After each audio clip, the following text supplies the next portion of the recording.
ছেলে, আজ থেকে তুমি কোনোদিন আর কোনো মেয়ের সাথে প্রেমের গল্প করো না। তুমি ধ্বংস হবে, তোমার বাপ ধ্বংস হবে, তোমার বংশ ধ্বংস হবে, তোমার জাতি ধ্বংস হবে। ওকে তুমি চিনতে পারোনি, ও কি জাতি, ও নারী জাতি। তুমি ওকে চিনতে পারোনি, তোমাকে ধ্বংস করার জন্য এসেছে। তুমি ধ্বংস হবা, তোমার বাপ ধ্বংস হবে, তোমার বংশ ধ্বংস হবে, তোমার জাতি ধ্বংস হবে, কেউ রক্ষা পাবা না। তুমি ওকে চিনতে পারোনি। আল্লাহর নবী বলছেন, মা তারাক্তুবাদি ফিতনাতান আযার আলা রিজাল মিনান নিসায়ে, আমার জীবনে আমি ছাড়িনি কোনো বস্তু যেটা পুরুষের জন্য বেশি বিপজ্জনক হতে পারে নারীদের চেয়ে। আমার জীবনে আমি ছাড়িনি কোনো বস্তু যেটা পুরুষের জন্য বেশি বিপজ্জনক হতে পারে নারীদের চেয়ে। আমার জীবনে আমি ছাড়িনি কোনো বস্তু যেটা পুরুষের জন্য বেশি বিপজ্জনক হতে পারে নারীদের চেয়ে। নারী হচ্ছে পুরুষের জন্য সবচেয়ে বেশি বিপজ্জনক বস্তু। মুহাম্মদ সাল্লাল্লাহু আলাইহি সাল্লাম বলেন, ও নারী জাতি, মা রায় তো আমি দেখিনি তোমাদের চেয়ে কাউকে আযহাবাইল রাজুলিল হাজেম, যে বুদ্ধিমানের বুদ্ধিকে নষ্ট করতে পারে।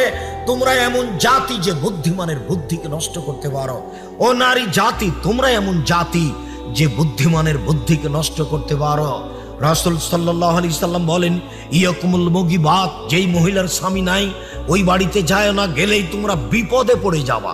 রাসূল সাল্লাল্লাহু আলাইহি সাল্লাম বলেন, ইয়াকুমুদ দুখুল আলান নিসায়ে, সাবধান তোমরা মহিলাদের কাছে যায় না, গেলেই তোমরা বিপদে পড়ে যাবা। মুহাম্মদ সাল্লাল্লাহু আলাইহি সাল্লাম বলেন নারী জাতির ব্যাপারে যে ইন্নান নিসা হাবাইলু শয়তান, মহিলারা হচ্ছে শয়তানের জাল। আল্লাহ তাআলা বলেন, নিশ্চয় মহিলাদের ষড়যন্ত্র কঠিন আর শয়তানের ষড়যন্ত্র দুর্বল। উপস্থিত বৈঠকের মুসলিম বোন, আমি আপনাকে শয়তান বলে গালি দিনি, আমি আপনাকে শয়তানের জাল বা শয়তানের চেয়ে খারাপের কথা বলিনি।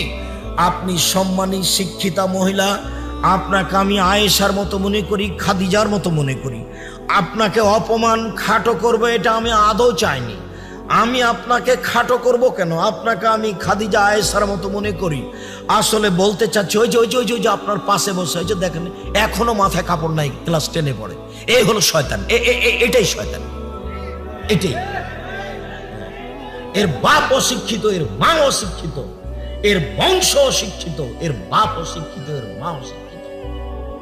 জন্ম দিতে পারলে বাপ হওয়া যায় না, ক্ষমতার নাম বাপ। প্রসব করাতে পারলেই মা হওয়া যায় না, ক্ষমতার নাম মা।